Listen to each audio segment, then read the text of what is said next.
Welcome to the International Schools Podcast, where we discuss all aspects of technology and life in international schools, with new episodes live every 2 weeks. This podcast is sponsored by Apps Events. We're a Google for Education partner and active since the launch of Google Apps for Education in 2006. We're a team of former educators and all experts in helping schools integrate Google into their schools and their classrooms. All training is customized for each school, and we make sure it has a lasting impact. Literally thousands of educators worldwide have earned their Google Educator Certification with us with our certification boot camps, and these take place every month and get your staff certified quickly. We also host Google Summits, which are fun 2-day conference-style events with concurrent sessions and keynotes delivered by experienced Google trainers, teaching on a broad range of topics using G Suite both in the classroom and in the school. Check it out over at appsevents.com, and we can bring any of these events to your school, which is an amazing way to build a Google community amongst your staff to support each other, plus to increase the profile of yourself and your school. The podcast is also brought to you by Acer for Education. People ask us what Chromebooks we recommend for schools, and after trying them all quite literally, we always recommend Acer.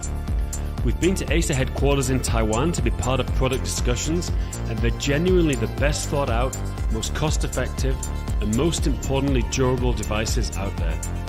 They're always innovating, including the first tablet running Chrome and the first convertible touchscreen Chromebook. The latest version of this is a Spin 11, which has a stylus and 2 cameras, and we highly recommend it for schools. They of course have a full range of Windows laptops, and for esports fans, their Predator range is second to none. If you'd like more information, please just leave your email over at gg.gg/Acer Education. That's gg.gg/Acer Education, and we'll get right back to you. And now, on to the interview. Guys, welcome to the International Schools Podcast. So 2 weeks ago, I think exactly, we had a school closure episode featuring Tim Evans, Nicole Neutzling, Jason Regin, and Thomas Hammerlund, and really fortunate to have the same guests back 2 weeks later, so we can have a follow-up. It's interesting. 2 weeks ago, I'm in Europe. Our other guests are in Hong Kong, South Korea, Japan, and Bahrain. And back then, there wasn't much happening here. And now, how 2 weeks have changed. Now we are ground zero. I'm in Prague. We have basically quarantine. We can go from home to work, which I'm in the office now. We can buy food and go to the doctor or pharmacy. Everything else is closed. They just brought in a rule yesterday. You have to wear a face mask when you're outside. There's obviously you can't socialize. You got to keep 2 meter distance from people. They brought in a rule, actually quite a good rule, that from 10 till 12 is only for over 70s and or over 65, I think, to go to the shops. So kind of every day something new is coming. So really interesting to catch up with everyone. And we're going to see what's happened, what's happened in everyone's countries and in everyone's schools. We're recording this on Hangouts Meet, so everyone's probably seen Google has released the premium features of G Suite Enterprise for Education to schools. So we've now got this, which gives us the ability to record. So good to do this. So first of all, guys, welcome back to the podcast. I think it'd be great just to go around the 4 of you and get an update. First of all, let's talk about what's happening in your country. We'll talk about what's happening in your school and things in a minute, but let's go in the last 2 weeks, what's changed? How has it affected your movement? How has it affected your life? So maybe start with Thomas, and then Tim, Nicole, and Jason. 2 weeks ago, when we first had our meeting, there was, I think, 1 case in Osaka, maybe. It wasn't very serious. At least on this side. On the Tokyo side, there were more cases. Since then, cases have spiked. The number of people who have been diagnosed spiked. I haven't been going out in these 2 weeks because I've been pretty busy with my classes. So I don't really know what's happening on the outside, but it seems to me that things have kind of peaked and are leveling off at least, because there was a school gathering at the public school across the street from my house today. It was like where you have the parents come in before school starts kind of thing. Our school is planning on opening in 2 weeks after spring break. So that's where we're at. Fantastic. So Are all the teachers in country now, or some of them coming back? No, there's. I know we have one teacher in New Zealand. She had to go back for family reasons, and then one teacher went back to her home country of Singapore. But so I don't know how that's going to work with. I don't know what the quarantine situation is like, but right. Two teachers. Great, Tim. How's it? You look like you're back in Hong Kong from the backdrop. Yeah. Hi, Dan. Yeah, no. So I'm back in Hong Kong now. So 2 weeks ago I was in Spain. Those of you who've seen the news, Spain is it's escalated. It's pretty scary there at the moment. We were lucky end of last week, myself and the family came back to Hong Kong. There does seem to be a bit of normality in Hong Kong within context. You can go about. Hong Kong have been brilliant when it comes to every single person on the street now has a mask on. Everybody's hand sanitizer. Everywhere you go, you've got the mats on the floor that you step through again with the sanitizer in them. So we do actually feel pretty safe here. We're glad we did make the move, especially seeing some of the numbers that Spain and Southern Europe are pulling in. School-wise, I feel like an online learning veteran. We've finished 7 weeks now, and it is running smoothly. Teachers doing an awesome job. Students have really bought into the expectations and things. Tim, let's come to the teaching it in a sec. But first of all, let's just talk about the situation. So, did you have to go back to Hong Kong, or you just chose to get away? No, we just chose. So we'd penciled in the end of this week, which would be we're talking at the end, it's around the 20th. But then we just saw what was happening. We just thought, look, Dan, we got a little baby, so we just thought like, now's a chance for us to get out, which we're really, really lucky. I mean, as of the 15th, the night of the 15th, every single person who comes into Hong Kong now needs to go into a self-quarantine. Right. That's a bracelet around your wrist that's tracked to an app. So they're really taking it seriously, and rightly so, because I mean, I do feel a bit sorry for Hong Kong in the way that everybody left, and I put my hands up there. I was one of them. And the numbers really steadied out to a couple of cases a day. And now it's spiking again now where people are returning. They've been vigilant for a month. So I think it's only right that people accept, which people are, that they're put into a quarantine. But you don't have to do a quarantine because you came back before a certain day. We didn't. So that's it. So we missed the deadline, if you want to call it that. But I mean, we are wary. Do you know what we did? Like, you spoke to someone, I think it was Idris Elba, wasn't it? The actor, he's got it and he's not showing any symptoms. You just don't know, do you? And you don't want to be that person. So we are mixing. We're doing that social distancing. We are not just keeping an eye on things. Great. Nicole, how's it going in Bahrain? Yeah, big changes as of yesterday. So the Crown Prince announced that we now have 11 kind of specific rules to follow. So restaurants are closed, all recreational facilities are closed. Goodbye, gym. Pools are closed. The only thing that's open right now are shopping malls. They've left that open, but again, social distancing, he's really trying to reinforce. And then they've extended this for at least another month.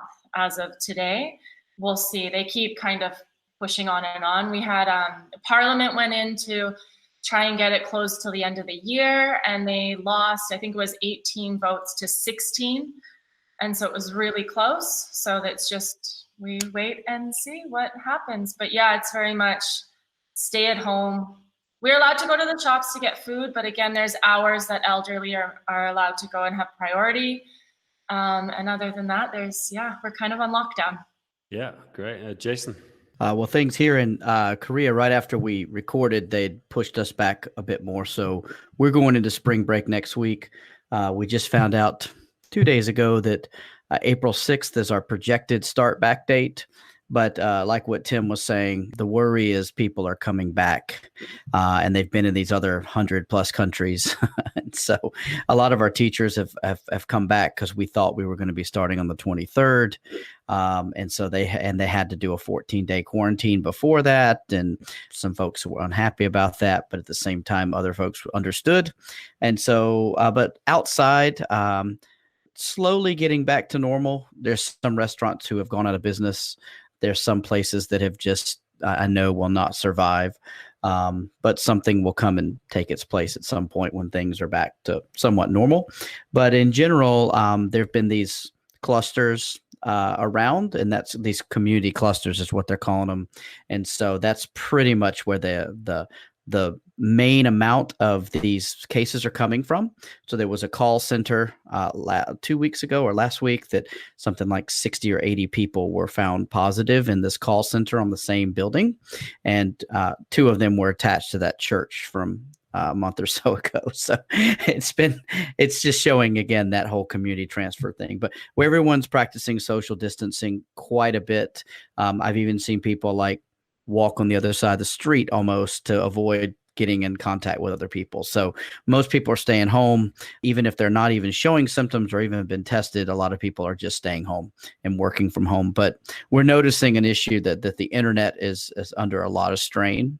But other than that, things are just kind of pushing along. And now in order to go back to school, we have to fill out a form basically saying that we declare where we've been and if we haven't left, and different things. So we have to send in information to the Ministry of Education. Each family does.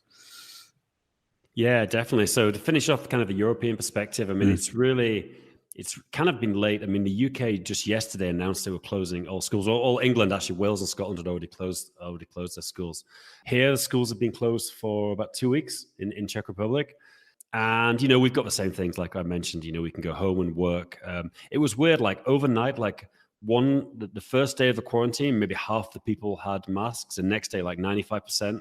Then they just brought in a rule, so everyone's wearing masks now.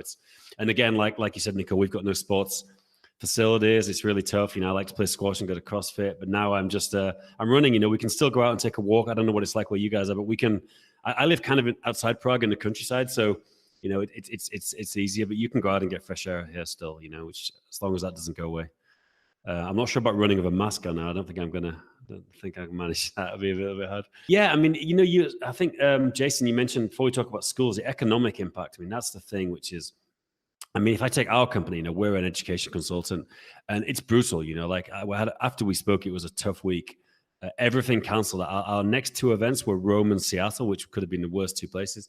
Like every event we've got is on hold now. We've got events in June, July, which hopefully could come back, and it's been tough. Really tough. We're transitioning to doing a lot of online teaching, which is great, and we're doing more and more. We did our first online boot camp. We're doing an educator level 1.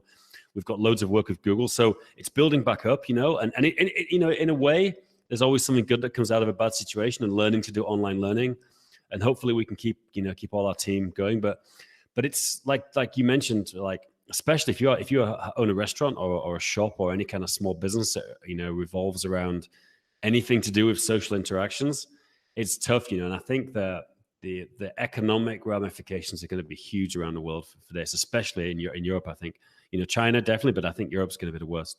Yeah, how was it in Spain, Tim? I mean, it must be tough there for businesses, and plus the economy is not doing that amazing. It's not like they can give huge amounts of handouts to people anyway.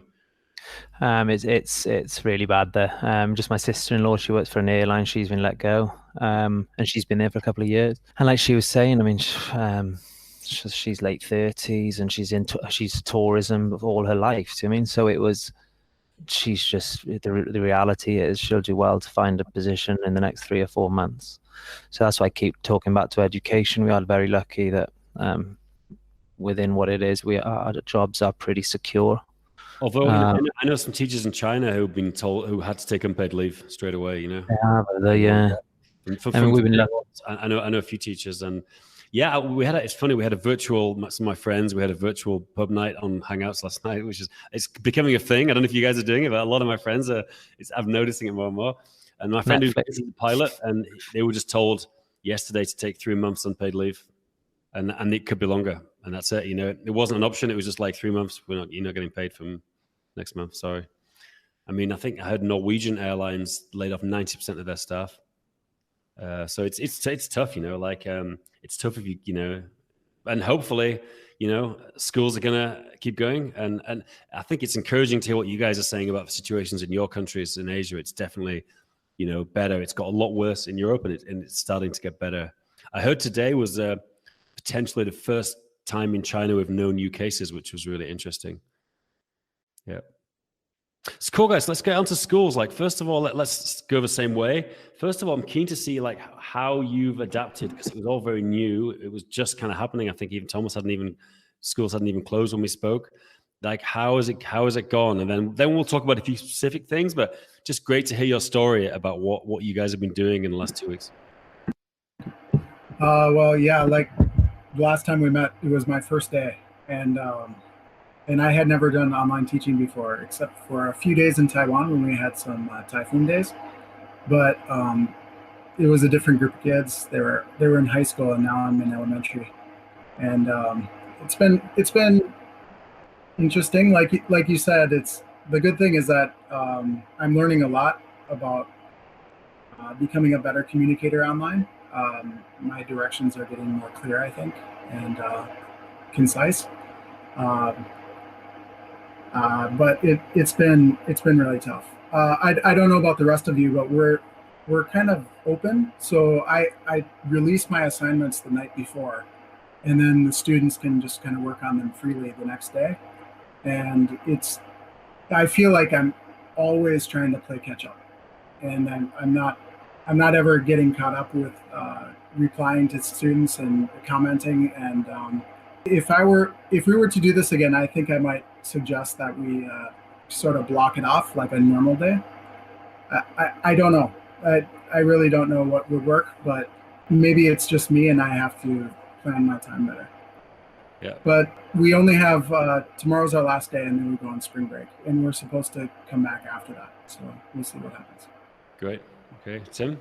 Yeah, so when we spoke before, I mentioned, so we would have been 5 weeks in, so we're now just finishing 7 weeks. But it's from day one, we went with the schedule, and because I joked about online veteran there, but people have reached out within our wider school group as well. And my first bit of advice is that get your schedule, get your routine down. And at first, yeah, it's for kids, but as educators, well, we need that routine. So like Thomas mentioned, you need to know like 8 o'clock, 8:30, you're on a call. Then you have 2 hours to answer. Feedback's key as well. So it's just that idea of we know where we are and where we stand. Because I think it is long term, and we said it from the beginning, this is going to go longer. So as you say, in Europe, we're 7 weeks now. Europe are going to be doing the same. I can see they'll be hitting 2 months online. So just start as soon as you can, get a schedule. And we just lay down expectations, like I mentioned the other week, get the expectations so everybody within the community, students, parents, teachers understand what is expected. Use as little tools as possible, really, but use them well. That's what we've done. I mean, you mentioned about Google Meet recording. So there was a lot of push, let's go to Zoom, but we never did. And thankfully, it's paying off now. But the idea of jumping between platforms, and we're trying to keep everything in the Google ecosystem. There's a real difference between schools, well, we'll talk about that a bit later, but there's a real, a lot of theories between letting teachers choose or having a school-wide policy, And I think with a school-wide policy, it's great for people like myself who are there to support. So we know exactly what grades are using and what teachers are using. So I can go and I've had to go and SWOT up on things and make sure I know exactly what's what and everything, and try and get a contact within Google or what have you, so we can reach out to them. But again, it's that idea of everyone understands the role we play, the routine we're in, and everything, just to get some sort of familiarity, some sort of schedule going. Yeah, actually, this podcast helped me enormously because I was able to talk to people in Asia who have done this for a while, and I used everything you said, took it to heart. So the first 2 weeks were overwhelming. It was a bit of a challenge, to say the least, but I think now I've gotten into at least starting the week with it very simplified for the kids. I listened to what they needed. They need like an overview of the week, everything all in one spot. And then I kind of go Google Classroom from there. And same thing, setting up a schedule so they know I'm online from 8 until 10 and then 11 till 1. So they expect feedback, and they know I kind of push them to certain areas in order to make it easier for me. So like if they want to ask me a question, it has to go to our Google, like we have a chat, so that I'm only looking there to answer questions. And it doesn't just fill up the Google Classroom feed and stream. So it's taken a while, but figuring out how to kind of compartmentalize it and get the kids, pushing them into the right spots has helped enormously. Again, school-wide policy, even us, we have Seesaw in the lower grades in Google Classroom, and that's been a headache. I think if I was starting this from scratch as a school, I'd pick one, like pick what you're going to use and just rock it out, because it's been a lot of like overlapping and going back and forth. And same thing like you, Tim, our tech guys here are having a hard time because there's so many, like Seesaw works very differently than a Google Classroom. And so they're having to kind of reset everything and rework things to make it happen. So, but the kids are getting the hang of it. They're doing really good. Keep it simple. Thank you, Tim. That's my motto right now. And yeah, we're getting better as we go, hopefully. Yeah, so I'm looking at it from a little bit more of a secondary school perspective. And even though I have children in the PYP primary years sort of thing, I agree the seesaw to Google Classroom is a bit of an adjustment, especially for your kids who it's their first year using Google Classroom, when they're used to the flow of Seesaw. I'm 5 weeks in and still can't figure out my own children's Seesaw feed. And so trying to work that out. But what we noticed was over the course of the last couple of weeks, where the first week, every grade level had their own document that they shared. And then the students got that and it told what they did.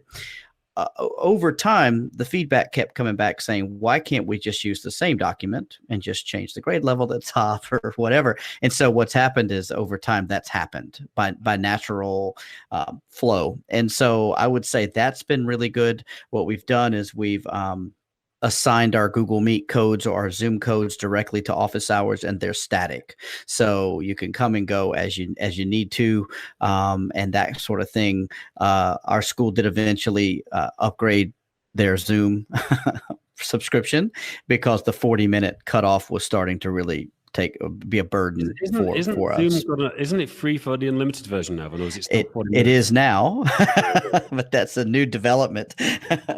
So we're on that now. But what was happening was teachers were getting to 40 minutes and they were whipping out their credit card and paying for a month right there for $15, and so now we're in the process of working that part out too. So, for the older students, they've liked the Zoom because the teachers have a lot more control over what happens in the rooms, and they can have the breakout rooms and that kind of stuff. But and we're having some issues with bandwidth at the moment, and I'm not sure if that's just traffic or if it's deliberate. I don't know. I don't know yet. And so we're just kind of working through that. But so, in general, the students like being able to see each other. They like being able to see their teacher. That common document that people are sharing, as opposed to everybody kind of doing whatever, that's been very, very helpful for us. And I think in the future, looking at creating some sort of LMS framework where that's already kind of done as a database versus just a freestanding document would be fantastic. And so that could be a potential idea for someone business minded to do, but some way to create an online distance. And I'm sure some of the other LMSs have that kind of capability. Canvas and some of these other things probably have that. But as a school who wasn't ready to go online, we weren't even thinking in that direction. And so we've done the best we can with the Google Docs that we have. Yeah, it's interesting. It brings that kind of next point I wanted to talk about, which is what system to use for online teaching. It's interesting because I've played around with Zoom quite a lot last week, and I honestly, even though I'm a Google guy, I'd say Zoom is more. It's got more features, definitely. My general philosophy is, though, if you're in the Google ecosystem, something has to be 50 to 100% better than the Google alternative to move outside. Now, I don't think it's 50 to 100% better, so that's why I kind of, if you're in Google, it's just so much easier to use the Google alternative, which is Hangouts, Meet. But there's a few alternatives. Hangouts against Zoom. A lot of schools are using Seesaw especially for younger grades. A lot of, like you mentioned, Jason, a lot of LMSs have online teaching. Schoology, and I was chatting to International School Luxembourg, they're using Schoology. I think you mentioned Canvas. Like, what are people finding, in terms of what the best alternative is? And there's a bit of a mix here. Some of you, the teachers, have got some choice themselves. Like, what do you guys all, a bit of an open discussion about, open choice and which is the best system? For me, I think the best system is the system you had in place before, if you had one. Yep. Simply because the training's already been done potentially in person, so you're not having to remotely train people, which is just another hurdle. Yep. So have a look at what tools you're currently using, and like you said, unless it's 50%, 100% an improvement, I wouldn't look to address it, because the last thing you want as well is to go back to a tool. I'm always aware of pushing out a tool and it to be a complete failure, then saying, actually, we're going back to that original tool. That's a challenge with teachers, let alone parents as well. So we've really tried to stay within Google as much as possible, because the kids are used to it. The calendar, Google Classroom, send out a links, and even now you've got there's the new addition of live streaming as well, which helps if we're doing like wider school assemblies, which we have done. We sent out a stream link, so there's no actual kid-student interaction per se. It's just watching it. But again, it's all within the system. I know Europe are very much on Microsoft. I spoke to a lot of schools in the UK. It looks pretty good, Microsoft Teams. I've never actually it does actually, yeah, it does actually, yeah, it is good. Yeah, anyone else, any other thoughts? So yeah, I would second what Tim said. We use Seesaw, and Seesaw had a pretty big update right in the middle just last week, I think, and it kind of threw the kids for a loop, because they added a way for teachers to send the work back to the kids, to kind of reject work or send it back for improvement. But the kids did not understand, and it totally threw them off. And that trying to explain to them through email what was happening was a big challenge. And I haven't used Seesaw. Is it mostly for younger grades? Is it kind of primary focused? Yeah, it's mostly a portfolio. Right, but it has a web conferencing facility in it. No, it doesn't. Okay, no. So you can record a lesson though still. Well, what I've been doing is I've been recording my lessons and then uploading them as a link. So I've been putting them on YouTube as unlisted, and then putting the link in Seesaw. Right, got it. And what about, guys, Google Classroom? Who's using Google Classroom right now, and how's that going in this circumstances? Yeah, Jason, do you want to kick off? And then Nicole? Yeah, I'm using Google Classroom, and we were using it before, so it was not. I third what Tim almost said. every tool was using Classroom before, which is a great. It's a tool we're already using. So it's been good. It was not something we had to teach the students how to use. The ones who knew how to use Google Calendar already were familiar with that. We did have to remind them that if they click on the calendar up in the corner, they could see all of their classwork, but their classwork had to be put in.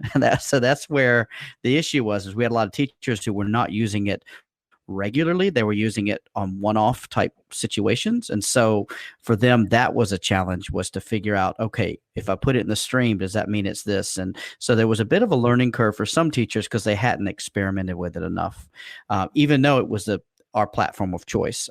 So teachers who have done well with flipped classrooms to start with have been excelling at this kind of thing. But then there's also been a lot of people who've really used this time to upskill themselves. And I'm not the ed tech person at my school. However, I get lots and lots and lots of emails all day long and questions and things. And that's okay. I'm happy to do that too, and to help support with that, because I've been flipping classrooms for many years, and so, but yeah, Google Classroom has met my needs. I've been able to upload videos. I've been able to do screencasts. I've been able to host different things. So that's worked well. And my students all know that's where they go. That's the single point of contact. And I think going back and being in school again, I'm hoping to get everyone on board to that, even in person or not in person. Now the issue is this hybrid situation of students who might still be in quarantine when we start school. And so now, and teachers even, and how do we handle that? And so that's our next big mountain. But sorry, didn't want to go ahead too far. But no. Google Classroom's been working for us. And yeah, Google, I mean, our kids were not completely kind of into the Google Classroom. I teach grade 5, so they're just starting to play with it. Secondary's rocking this out. Like, Google Classroom's worked amazing for them. We're still kind of working the bugs out. The stream has been hard for the kids, because right now I have specialists who are we're still doing PE, art, music. And so they'll send me an email as to what they want posted, which is great, posted on the classroom, but then the stream pushes it further and further down. So the kids lose it and get a little bit lost as to like, what am I doing where? And you have to think too, there's a lot of anxiety for them. They're not in a phase where they can just sit down and kind of troubleshoot. They kind of get a little bit freaked out. So it's learning how to simplify. I've made 101, I think, how to submit an assignment, how to do this. So Screencastify is saving me on that, because I think we need to think too, like they're nervous right now. They're just trying to figure out how to navigate the world as it is. So the less cognitive kind of load I have on them figuring out Google Classroom, the better. But you were talking too, is like with some of the specialists, and we were wondering if we thought maybe having a central, like using Google Suites, like having a website and then just having all the links. So like a link to my classroom, a link to music, a link to art, so that they did have that one place, and then using Google Classroom as kind of the go-to, but centralizing it. So, but I like it. It's happening. It's working. Yeah, I think it suffers a little bit from a lack of a kind of a top-down ability to kind of coordinate it for the whole school, like a fully featured LMS. I mean, Google's kind of resisted that, I think, like looking for third-party developers to do that. But still, I think, it's simple. It's a simple to use, generally speaking, compared to any other learning management system. Great. Anyone else on Google Classroom? No, guys. Otherwise, where do you all stand on? Obviously, we've got a bit of a mixture between real-time teaching and just recording lessons and students doing it anytime, and kind of obviously flipped classrooms. Where do you all stand, a few weeks in on what you think the best approach is based on what you've done yourself and what you've heard other schools doing? Who wants to jump in first? Okay, I'm going to nominate someone. Jason. I'll go in. Sorry. I'll break the ice on that one. It's actually really dependent on the subject that we found. There are some subjects that have been much more successful having live sessions, having face-to-face. When I say face-to-face, video conference type situations.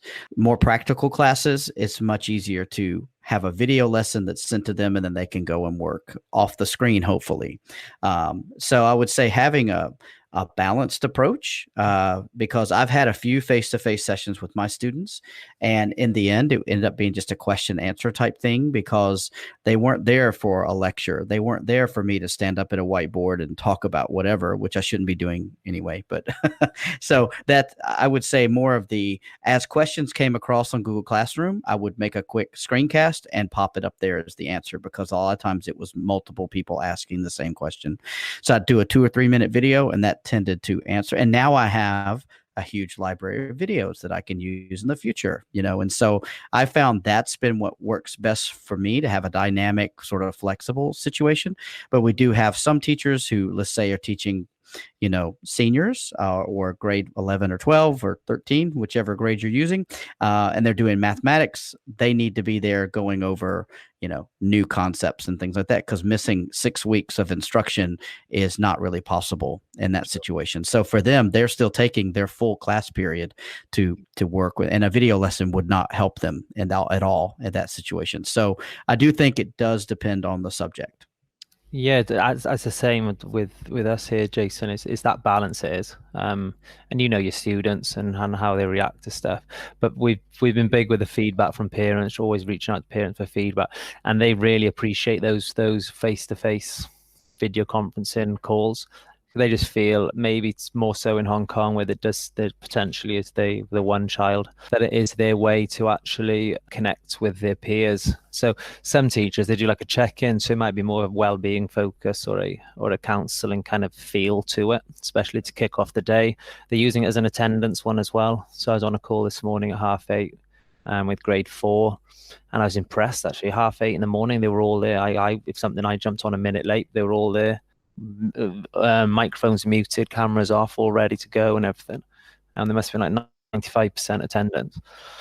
So that's that kind of way of just checking in. They see a familiar face, but like you said, you just got to get the balance, whatever the topic is, and the age or factors. Yep.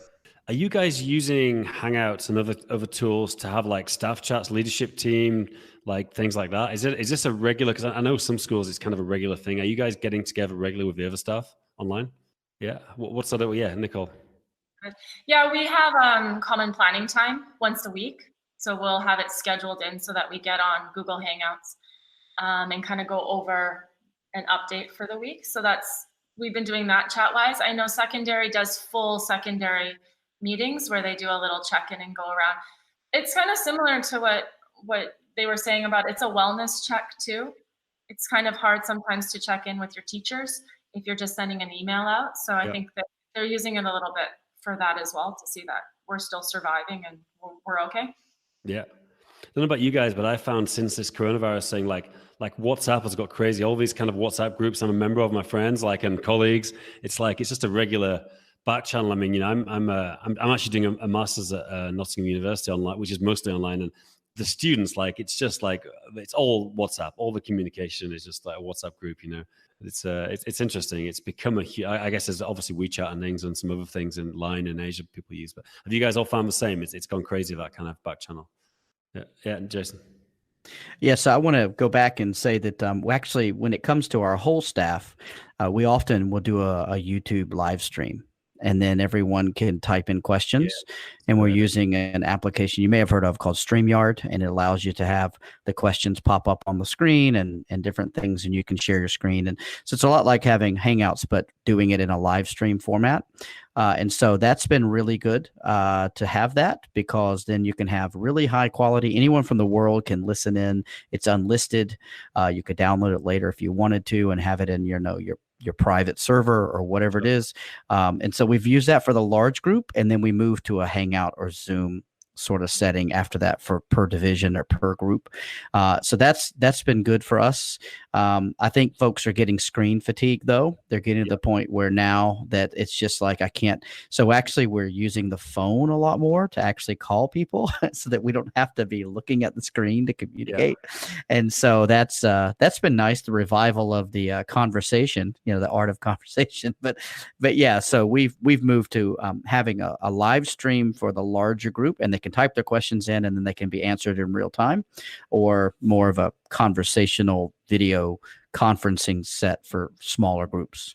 Yeah, it's interesting with screen fatigue. I mean, it's kind of like, for me, this is a little bit situation normal because we work globally and I'm always on Hangouts. But I know I was chatting to a friend of mine last night who works for Amazon, and he's on, working from home. All his meetings are video chat. And he just said he's exhausted after a day of video meetings. And it is much more tiring than interacting in person. In person, you can look around and, you're in a kind of local environment. It's tiring, and it is. And that brings me on to how have you guys found staff well-being, student well-being? Have you seen issues? Obviously there's issues, but anything you've seen specifically and anything you found that could counteract it? What was that, Tim?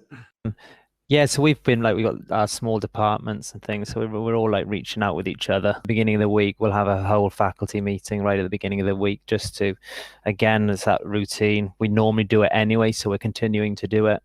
And we'll have an all faculty and staff meeting every couple of weeks, which again, it's coming up this Monday. We're doing it. And we mix them up as well. So we use different tools like Mentimeter. We'll put that in there. We might do a flip grid. We might do a Padlet or something, just like you would in a normal meeting. You might have some flip charts on the board, right? Go away into your small groups, discuss things. We're doing that, but we're just doing it virtually and using it as an opportunity as well to highlight some tools that you could potentially use. We used a Kahoot the other day. Kahoot was more challenging because it's sometimes, depending on your bandwidth, there was a bit of a delay, and people surprised how competitive teachers get, where they didn't have time to see the questions or what have you.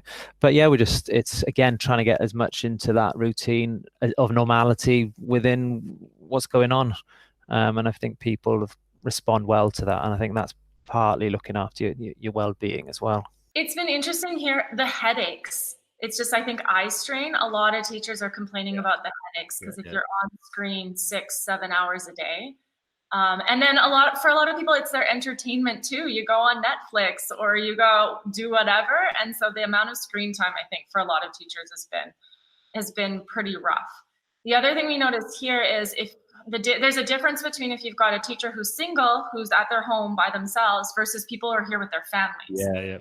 People that are with their families, I mean, maybe their kids are at home. It's driving them crazy, but they have kind of a little bit more of that network to support them. So I've seen our teachers here that are on their own, and they're literally on their own, and that's pretty isolating. So kind of checking on those people and making sure you're like, are you all right? Do you want to chat? That I think is important right now. I think the grass is always green. I know friends now cramped into a small apartment with their family would love a bit of alone time, but then after a while, like it gets a bit too much as well, It's both. I think both are hard. It depends how much. Like you guys, the countries you're in, people generally live in pretty small places. So that makes it harder for sure. Greg, sorry, Jason. Sorry, I just wanted to add one more thing is that educators in general tend to be very social creatures, and part of the reason we're in the job we are in is that we like the social interaction and the human interaction. And so I think that's something that people are really, especially if their school was closed by surprise, that's something they're really yearning and missing. And so, trying to find opportunities to meet up with people, even virtually, is important, and then, my wife and I have set up, we have to go out for a walk at a certain time every day because we just have to, even if we're still busy, we just have to do it. And actually some more, healthy lifestyle options. Actually, we've cooked a lot more at home and different things like that. So I'm really thinking the landscape of everyone's routine will be different from now on, almost, at least in the new reality. Yeah, I know. I hate that phrase, the new normal, but it is. And also because I think people now are thinking, well, this is probably going to come back. It could come back next winter. There's probably going to be some closures again. Hopefully it'll be short next time. But I think, every school now is having a strategy and to just deal with this again, and because, I guess like you mentioned before, in Asia, you've had, this is not a new situation for you guys, although it's surprising how many schools in Asia still haven't prepared for it, even though it does come around all the time, Yeah. So we were only having the conversation this morning, how this will change the future of education, the whole landscape of education, not, both with students, but also you mentioned there down the PD earlier as well, where it always was a conversation for the last 5 years, people saying, where are we going with education when it comes to online learning? But now it's been proven, we'll see, maybe not, that's the wrong phrase, but it can work potentially. So it will be a big difference here when it comes to how we do go back. Even within the classroom, a lot more teachers now will be using that flipped learning model where the actual one-on-one time will be a lot more valuable now. So, and they can start like using Google Classroom, using Seesaw to an advantage.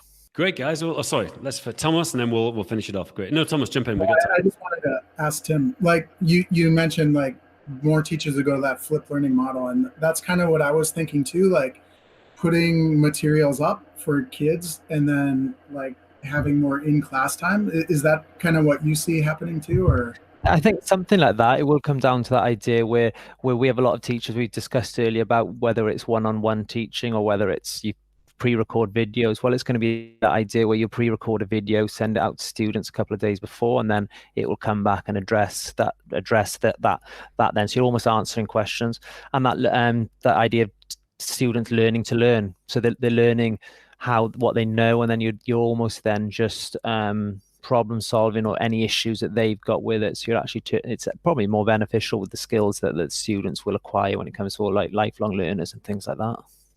Definitely. I think one thing this has shown everyone though is like there is no solution from I mean not that we didn't know anyway, but there's no alternative for in-person contact, I mean it definitely there's a few things that will be taken to regular education, but I don't think anyone would want to continue in this situation for a long time. I think it's genuinely a tough situation. Great, guys. Well, thank you very much. Great chat. We'll see how the audio sounds compared to Skype, and look forward to having a catch up again in a few weeks, hopefully with an improved situation. So thanks, guys. Cheers, Dan. Thank you. Thanks so much.